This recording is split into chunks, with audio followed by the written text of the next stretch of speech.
आपके लिए अल्लाह का पैगाम। इन तीन में से एक चीज जल्द या देर से आपके दिल में जो सबसे बड़ी होगी वो आपके सामने आएगी। गहरी बात चल रही है और वह किसी इंसान के सामने नहीं निकली तो समझ लीजिए वह अल्लाह के सामने रखी गई है।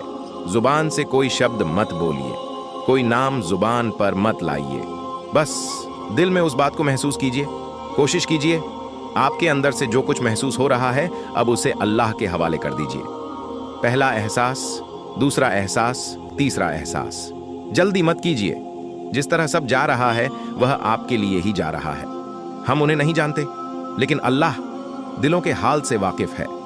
सब्र रखिए, अल्लाह दिल की नीयत देखता है।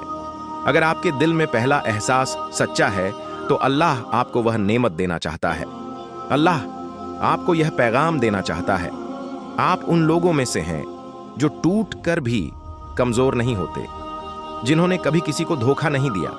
आप किसी के लिए खामोशी में बहुत कुछ सहते रहे हैं। आप बार बार खुद को समझाते हैं कि सब ठीक है, अल्लाह देख रहा है। अगर अल्लाह आपको देना चाहता है तो आपका सब कुछ जाना भी उसी देने का हिस्सा होता है। बेहतर है आप यह समझ लें, जिस रिश्ते या बात को आपने अल्लाह पर छोड़ दिया वही आपके लिए आसानी का रास्ता बनेगा। आपके लिए अब आने वाले 7 दिन बहुत खास हैं। अब 3 बार दिल से दुआ कीजिए, क्योंकि अगर अल्लाह आपकी मदद करना चाहता है तो वही करेगा जो इंसान कभी नहीं कर सकता।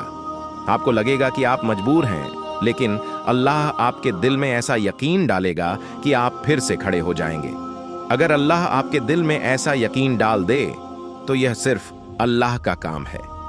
आप बार बार सोचते हैं कि सब ठीक क्यों नहीं हो रहा, तो समझ लीजिए अल्लाह की कलम चल रही है। अल्लाह आपसे कहना चाहता है सब्र करना कमजोरी नहीं बल्कि दिल की मजबूती है। रसूलुल्लाह सल्लल्लाहु अलैहि वसल्लम मोहलत देने वालों में सबसे ज्यादा थे।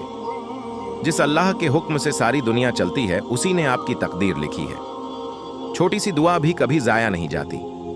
अल्लाह देरी में भी रहमत रखता है। जो आपको आज टूटा हुआ लगता है वही सब्र के बाद आपके लिए इनाम बनकर आएगा। कोई शब्द मत बोलिए, अपना दिल खोलिए और अपनी तकलीफ अल्लाह को सौंप दीजिए। सुकून बिना आवाज के उतर रहा है।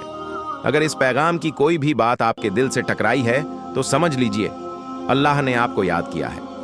हर जवाब तुरंत नहीं मिलता, लेकिन अल्लाह कभी देखना नहीं छोड़ता। दिल को उसी के हवाले कर दीजिए जो दिलों को बनाने वाला है। दूसरा एहसास वह होता है जो आपको अंदर से चुप करा देता है। आप सबके बीच होते हुए भी अकेले महसूस करते हैं। दिल जानता है कि कुछ ठीक नहीं है, लेकिन आप फिर भी हर दिन खुद को समझाते रहते हैं। आप सोचते हैं अगर अल्लाह ने चाहा होगा तो रास्ता खुद बन जाएगा। यह एहसास प्यार का नहीं, यह एहसास इंतजार का होता है, जहां आप किसी चीज को जबरदस्ती नहीं चाहते, बस अल्लाह की रजा चाहते हैं। आप हर रात दिल में सवाल लेकर सोते हैं और हर सुबह सब्र लेकर उठते हैं। अगर यह एहसास आपके अंदर है तो समझ लीजिए अल्लाह आपको तोड़ नहीं रहा, आपको तैयार कर रहा है, जो दिलों को बनाने वाला है। और फिर आता है तीसरा एहसास। ये वह एहसास है जिसके लिए आपके पास कोई शब्द नहीं होते, जिसे आपने किसी दोस्त से नहीं कहा, किसी अपने से नहीं कहा, जिसे आपने सिर्फ अल्लाह के सामने रख दिया। यह एहसास दर्द का है, लेकिन शिकायत का नहीं। आप रोते हैं लेकिन सवाल नहीं करते। आप कहते हैं या अल्लाह अगर यही बेहतर है तो मुझे सब्र दे दें। अगर यह एहसास आपके दिल में है तो यकीन रखिए अल्लाह आपको बहुत करीब से देख रहा है, क्योंकि जो इंसान सब कुछ अल्लाह पर छोड़ देता है उसे अल्लाह कभी खाली नहीं लौटाता।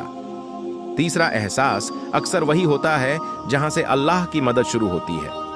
अगर इस एहसास की एक भी लाइन आपके दिल तक पहुंची है तो समझ लीजिए यह पैगाम आपके लिए था। इस तरह के और पैगाम अपने दिल तक पहुंचाने के लिए इस चैनल को सब्सक्राइब कीजिए और इस पैगाम को लाइक करके किसी ऐसे दिल तक पहुंचा दीजिए जिसे आज सब्र की जरूरत है। शायद आपका एक लाइक और सब्सक्राइब किसी के लिए अल्लाह की तरफ से तसल्ली बन जाए।